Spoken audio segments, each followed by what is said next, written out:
Boa noite. Há milhares de anos, política e religião caminham juntas, definindo o rumo da humanidade.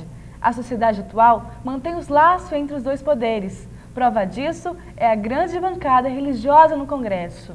As igrejas tornaram-se verdadeiros impérios eletrônicos e os religiosos conquistaram seus cargos políticos partidários. Religião e política são os nossos temas do Mídia de hoje. Com a gente, o professor de Antropologia, Sandro José da Silva, e o professor de Filosofia e Ética, Giovanni Castanha. Muito obrigada pela presença de vocês. Obrigada, Sandro. Obrigada, Giovanni. Uma boa noite. Boa noite. E falando um pouco sobre essa divisão e junção entre política e a igreja. Os primeiros a adotarem essa separação foram os gregos. Na Idade Média, a gente viu mais ou menos essa separação ser de fato. Hoje, no Brasil, a gente vê que realmente a política e a religião caminham juntas. Será que é impossível essa separação realmente entre a política e a religião? O que você acha, Sandro? Na verdade, essa separação que você mencionou, ela é uma separação necessária, né? A religião e a política não estão juntas hoje no Estado. O Estado é leigo no Brasil, os deputados, os senadores, vereadores, enfim, o corpo político é leigo, né? Na verdade, ele professa uma religião como qualquer outra pessoa. E a separação entre Estado e religião, ela aconteceu aí pelo final da Idade Média, onde você tem que construir um Estado centralizado a partir de uma burocracia racionalizada, né? Então, nós temos um pouco a ilusão de que, na verdade, as coisas estão juntas, né? Na verdade, as pessoas usam a estrutura política para prevalecer os seus interesses, mas são interesses leigos de grupos políticos, né? É preciso lembrar que o Estado brasileiro, até o século XVIII, era composto, né, de pessoas religiosas da Igreja Católica dentro do Estado, né? Com a Reforma Pombalina, aí no século 1750, você tem a separação, né? E todo o corpo administrativo é organizado a partir de uma lógica racionalizada, com um Estado centralizado na burocracia. Então, na verdade, nós temos essa imagem de que o Estado brasileiro é religioso, mas na verdade ele não é, ele é um Estado leigo, né? Ele não professa, apesar da mídia dizer que é católico, ou protestante ou pentecostal, na verdade é um Estado leigo, né? Todos têm os mesmos direitos, né? Giovanni, você concorda com a opinião do Sandro? Em grande parte, sim, com uma distinção filosófica. Já desde o século retrasado, porque agora estamos no século IX, houve um grande debate no mundo ocidental sobre a distinção entre política, Estado, e religião, Igreja. A história da humanidade, ela sempre misturou estas duas coisas. Se pegarmos desde os primórdios da humanidade, pode-se ver que quando surgiram, o povo, em geral, misturava mitos e administração. Por exemplo, o famoso politeísmo antigo era o que, na realidade? Era trazer uma divindade, algumas coisas externas ao mundo, representando os sentimentos, as paixões, as brigas dos homens. Na Idade Média, importantíssimo foi o predomínio da Igreja sobre a política. Os imperadores, para serem imperadores, para poder comandar mesmo, precisavam serem coroados pelo Papa. Então, havia no mundo civil um predomínio do poder religioso sobre o poder político. 1700 e 1800, em torno de 1850, nesta primeira parte do século retrasado, o mundo ocidental se envolveu em uma forte disputa filosófica, com o lema famoso, livre Igreja e livre o Estado. O que na realidade se dizia, são dois poderes dos quais nenhum tem nada a ver com o outro. Esta ideia permaneceu e permanece atualmente em todos os países ocidentais. Feita ressalva, por exemplo, no mundo árabe, onde realmente hoje os ajatolás são o clero, como se diz, que manda. Mas o mundo árabe é uma situação, neste momento, um pouco particular. O mundo ocidental, todos e qualquer país ocidental, tem este princípio. A igreja é uma coisa, o Estado é outra. E eu considero extremamente justo, porque nada tem a ver uma coisa com a outra. Teria que ser definido bem o conceito de religião e o conceito de Estado. Portanto, aí tem que se remontar a filosofia de Aristóteles, que depois veio ao longo dos séculos, né? Até chegar à nossa filosofia de hoje. Portanto, referente a esta pergunta específica, é importante que seja dito que são dois poderes distintos. Agora, foi falado no começo que os poderes religiosos conquistaram os seus impérios. Isso, na realidade, é um fenômeno de marketing, são os marqueteiros, né? E um fenômeno econômico. Ou seja, se tenta fazer prevalecer as próprias ideias com as imagens, a mídia, a televisão, a rádio, etc., jornais, né? Fazer prevalecer isso sobre um sentimento religioso. Este é o ponto crítico das nossas sociedades de hoje. Sobre este ponto, filosoficamente, eticamente, eu acredito também para o senhor como antropólogo, que possa ser averiguado um conceito importante. Né? Nós temos no nosso congresso em Brasília padres, pastores, bispos, etc. Isto é, cada cidadão é livre. A pergunta básica é, mas estão lá para quê? Para o interesse do povo, para o interesse da igreja, para o interesse da diocese ou para o interesse? Este é o problema crucial. E aqui o Brasil, né, é um pouco crítico, deve ser avaliado. A gente pode pensar a respeito da bancada religiosa no Congresso e também que o assessor especial da presidência é o Frei Beto. Como que a gente pode ver isso? Envolvimento religioso com a política. Bem, então vamos distinguir. A bancada religiosa, como disse, cada um pode ter a sua religião e ir para lá. O professor falou correto inicialmente. Agora, a presidência da República, o presidente Luiz Inácio Lula da Silva, tem um assessor, o Frei Beto. Isso nada impede que ele tenha um assessor.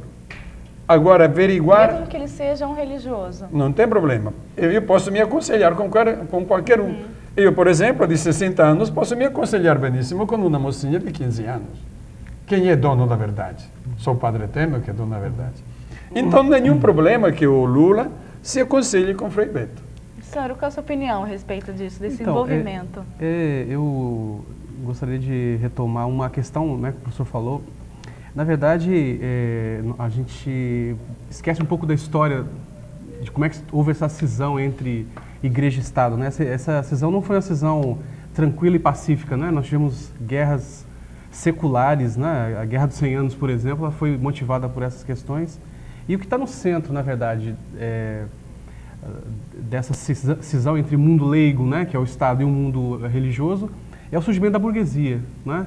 A burguesia que vai se transformar aí no final do século XVIII e início do século XIX na grande força que vai, vamos dizer assim, desencantar o mundo dos homens, né, e jogar todas as relações para relações mercantis, relações monetárias, relações absolutamente econômicas, né? Então, o Max Weber, que é um autor da sociologia, ele já escreveu um livro clássico, A Ética Protestante e o Espírito do Capitalismo, onde ele mostra que, na verdade, o Ocidente ele teve um grande sucesso, sobretudo nos Estados Unidos, na formação desse discurso que junta economia e religião sem o menor problema. Então, na verdade, trata-se da construção com perdão da palavra, de uma nova ética religiosa mesmo. A ideia de que esses mundos podem conviver sem antagonismo, né? Benjamin Franklin, o grande estadista americano, ele é dono da frase, né? Tempo é dinheiro, né? E ele sempre falava em parábolas, né? Ele dizia assim, ele era um religioso, um protestante, calvinista, e ele perguntava para os seus congressistas, né? Se você passa de manhã pela oficina de um ferreiro e vê ele trabalhando o tempo inteiro, você vai emprestar dinheiro para ele ou não? Né? E com certeza você vai emprestar. Por quê? Porque ele vai poupar e vai te devolver o dinheiro e você vai poder emprestar mais. Agora, se você passa em frente à oficina e o sujeito não está trabalhando, você vai emprestar dinheiro a ele ou não? Quer dizer, esse é um pensamento extremamente economicista, vindo de uma pessoa religiosa e que estava ligada ao poder do Estado. Nesse sentido, porque justamente esta parte, né, da Revolução Industrial que aconteceu trouxe ideias liberais no nosso mundo. O que o povo deve entender bem, o fato é o seguinte, que quando se passa do predomínio absoluto da Igreja, na Idade Média, também o desenvolvimento intelectual foi cortado. Não é acaso a Inquisição. Isto é, qualquer progresso de ideias era cortado.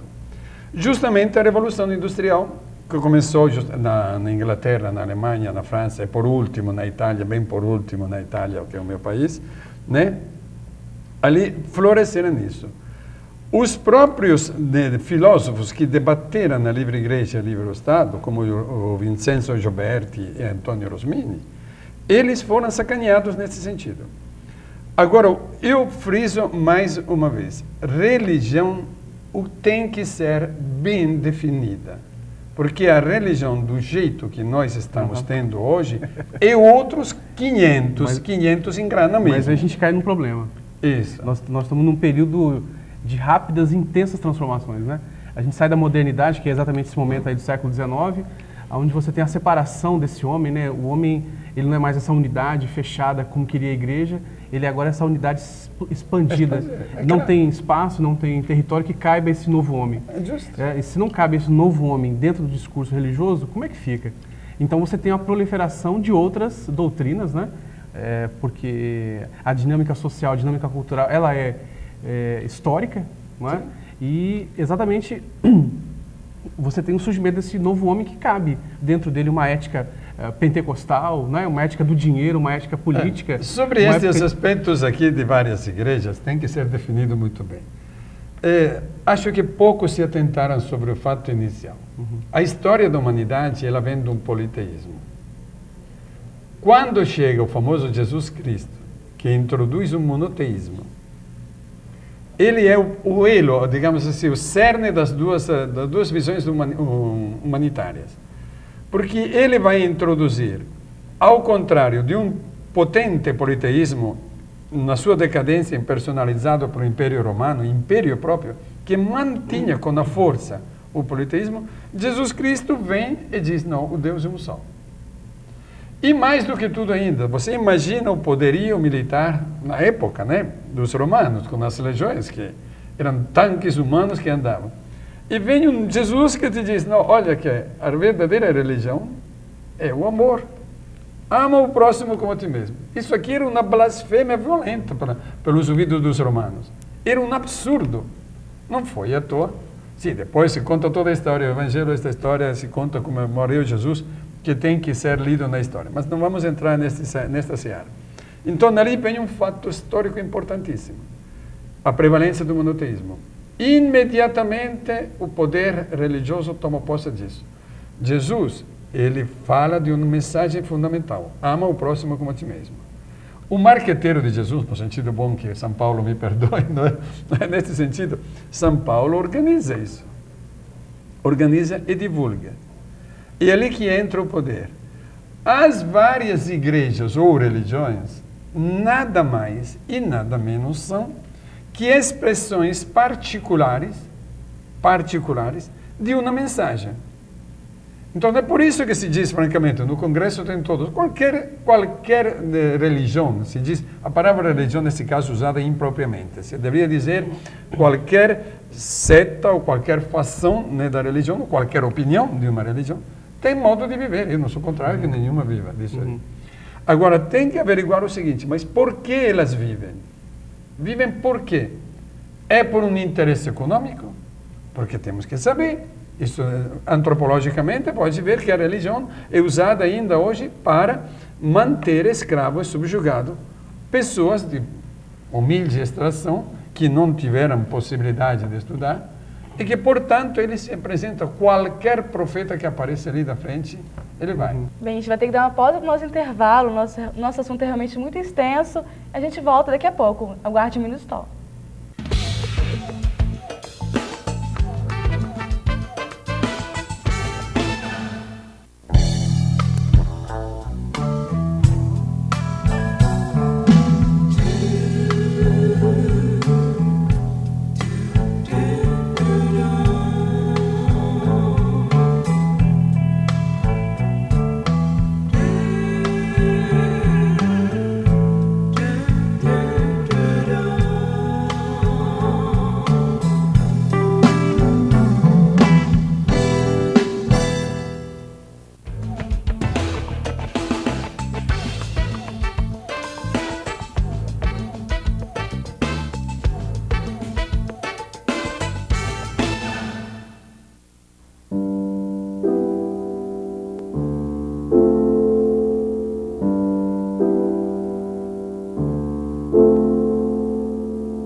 O mídia está de volta com a gente, o professor de Antropologia, Sandro José da Silva, e o professor de Filosofia e Ética, Giovanni Castanha.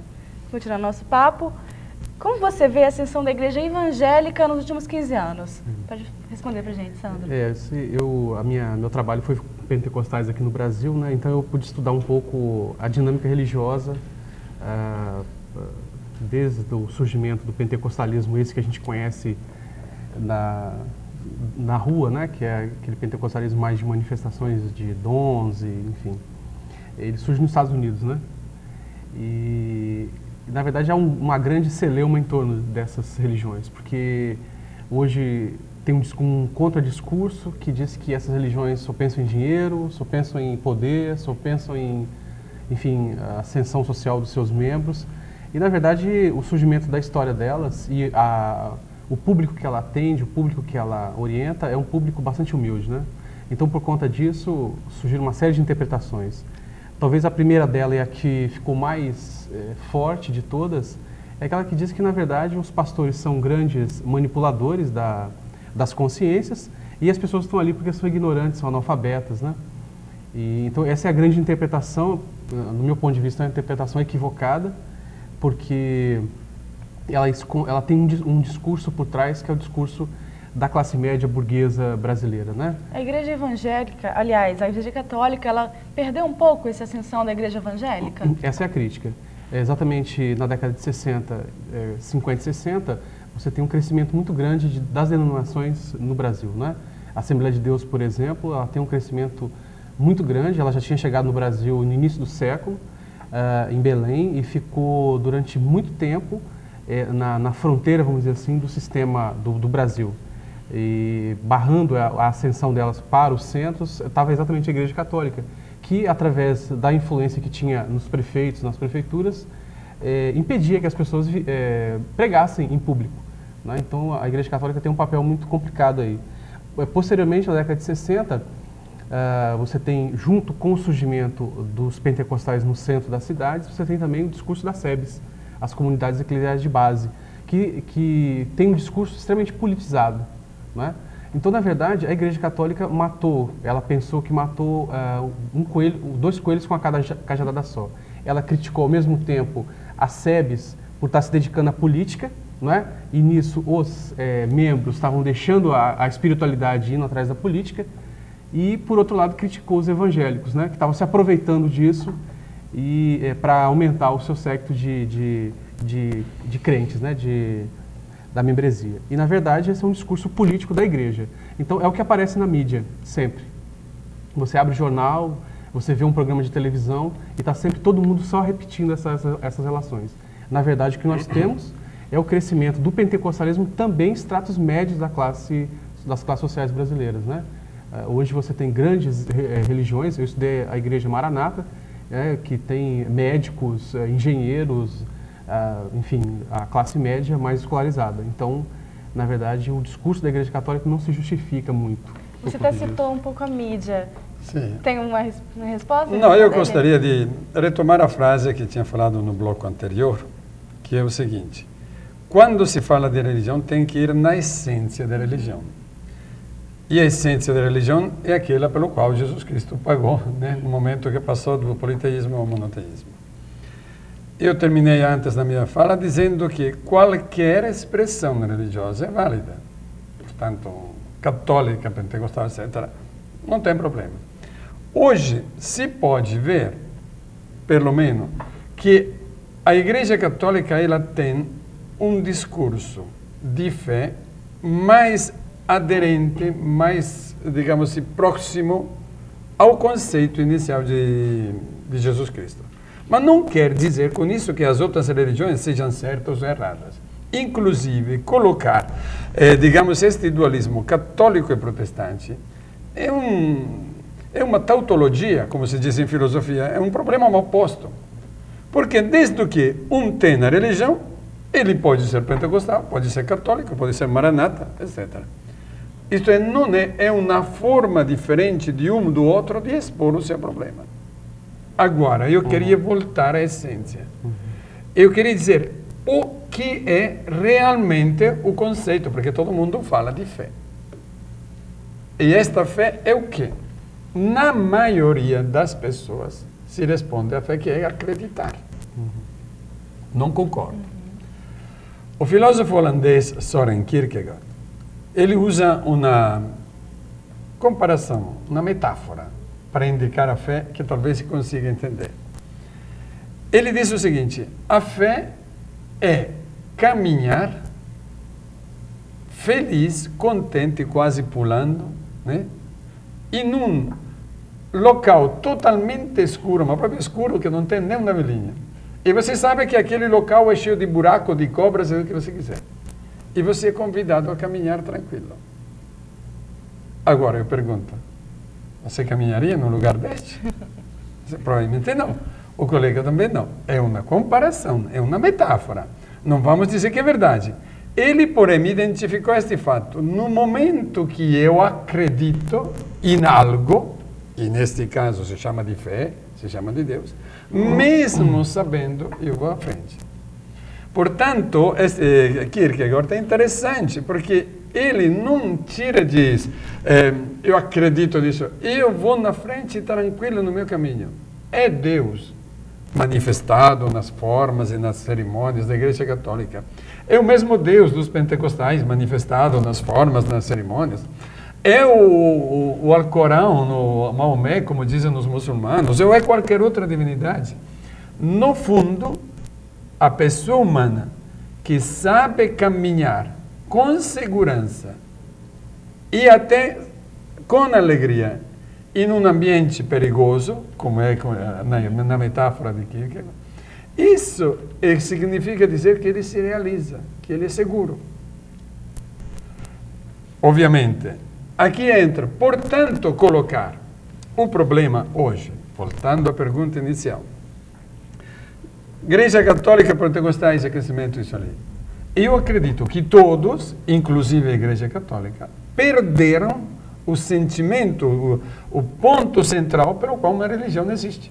A gente podia conversar também sobre o consumismo, que tanto a igreja repudia. A gente até já teve exatamente, o consumismo, o colega, o amigo Sandro, ele falou muito bem no surgimento da sociedade industrial.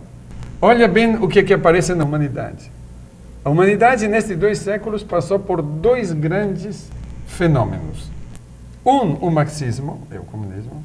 Outro, o liberalismo, que pois, no final, né, o liberalismo vem praticamente se esgotar, quase filosoficamente, no existencialismo de Sartre. Se você pensar isso aqui, são 2 pilares, todos 2 ateus. Marx, ele dizia, quando eu resolvo o problema econômico do povo, a religião não tem motivo de existir. Ele dizia, a religião é o ópio do povo. Isto é, se eu dou para a comida e viver ao povo, para que ele recorre a Deus? O comunismo de Marx, e dali nesse ponto aqui veio, na época, por exemplo, 1900, a primeira assim, metade do 1900, as persecuções contra os cristãos, os católicos, só lembrar Stalin, para dizer, é só lembrar estas coisas. Então, e os mais, abre aspas, burros comunistas ainda pregam nesse fato aqui. Então, o comunismo, no momento que ele diz, sou bem material, é necessário a satisfazer o povo, ele virou ateu. Mas o comunismo morreu por sua conta, o homem quer alguma coisa mais. O existencialismo de Sartre é a mesma coisa. Sartre é um existencialismo ateu. Mas por que ateu? Não porque pegou Deus e digo, vou riscar Deus da minha imagem, quase se pudesse tirar o Jesus Cristo da cruz. Não é isso. Porque ele diz, quando a pessoa humana descobre dentro de si o que ele é, o que ele se sente, ele não vai precisar. O existencialismo ateu de Sartre é um profundo existencialismo humano. É um profundo existencialismo que diz, eu valorizo a pessoa humana. Esses 2 pilares criaram o que eu chamo, do ponto de vista filosófico, hoje nós somos todos coroinhas ateus. Brincando, né? Vamos interpretar a coisa. Isto é, somos todos ateus vestidos de coroinhas. Ou não? Ou até carregamos a cruzinha aqui, etc. Essas coisas. E Sandro, a gente já tinha falado um pouco sobre a mídia.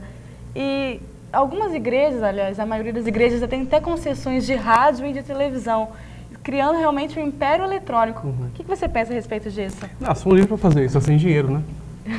Na verdade, a gente está sempre... a gente pega um fenômeno e substitui por uma outra explicação, né? O que espanta as rádios evangélicas, as TVs evangélicas terem o programa que tem, não é porque elas têm o programa, mas é porque na mídia, né, como você está comentando, elas são religiões para pobres, né? Nesse país, pobres, negros, mulheres, crianças e velhos, eles nunca têm espaço para nada. Então, nos Estados Unidos aconteceu a mesma coisa. Quando Seymour, né, que foi o grande fundador aí do pentecostalismo americano, ele era negro, né, um negro recém-saído da escravidão, coletador de algodão, que abriu uma igreja para pregar, né, enfim, para expressar a religião negra. Ele foi extremamente discriminado, né? Os Estados Unidos têm uma marca muito grande de discriminação. Então, o Brasil, ele vive ainda esse mito da democracia racial, na verdade. Porque quando você fala que uma igreja não pode ter um canal de televisão, na verdade, se substitui uma coisa por outra. Eles não podem ter porque eles são evangélicos? Porque eles são minoria? Então, eu acho que a questão filosófica é fundamental, não é? E eu, por vício da profissão, me detenho mais nas questões sociológicas, antropológicas mesmo, né? E o que eu vejo no Brasil hoje é uma guerra política, né? Vamos dizer assim, política no sentido de poder, né? É uma guerra que eu também, né, digamos assim, absolutamente condeno, porque não tem sentido. Não tem sentido. Ela tem sentido para as classes que são detentoras desse poder. Sim, detentoras do poder. Agora, o fato de dizer a religião vale para o rico e para o pobre, se nós elevamos o ponto central. Se eu uso a religião para dizer no sentido, digamos assim, eu domino sobre o outro, eu te convenço da minha ideia, vem para a minha igreja ou vai para outra e tudo mais, isso é um fenômeno de marketing. Então, na religião, como católica, qualquer uma, deve despojar-se disso. E levar o homem a pensar no centro. O que é você quer mesmo? Você tem que viver a tua vida. A tua vida é esta. Mas aí a gente estaria apagando a dimensão étnica, vamos dizer assim, do povo brasileiro ou do povo italiano, que tem as suas crenças. Claro que anteriores. As crenças. Tanto é verdade que eu me digo, tanto é verdade que eu digo. O que são, por exemplo, você começa em dezembro, com o alto de Natal, passa pelo Carnaval, a festa, e termina na Sexta-feira Santa. Na Sexta-feira Santa com o alto. Isto é, nós representamos formas, fatos e estruturas periódicos. Dizemos, olha, deve, não sei lá, na Sexta-feira Santa, 1 milhão de pessoas. Então, na Igreja Católica é forte. Não sei, Pentecostal tem outra festa, outra cerimônia, deu tanto, é forte. Não, isso são manifestações externas. Hoje, este tipo de religião é nada mais e nada menos que manter uma tradição. Ok, Giovanni, muito obrigada por sua presença. Realmente, nosso tema é muito curto e a gente tem que terminar. Uma boa noite para você. Obrigado. Boa noite, Sandro. Obrigada por sua presença também. E o Mídia vai ficando por aqui. Mas na semana que vem tem mais. Uma boa noite para vocês e até lá.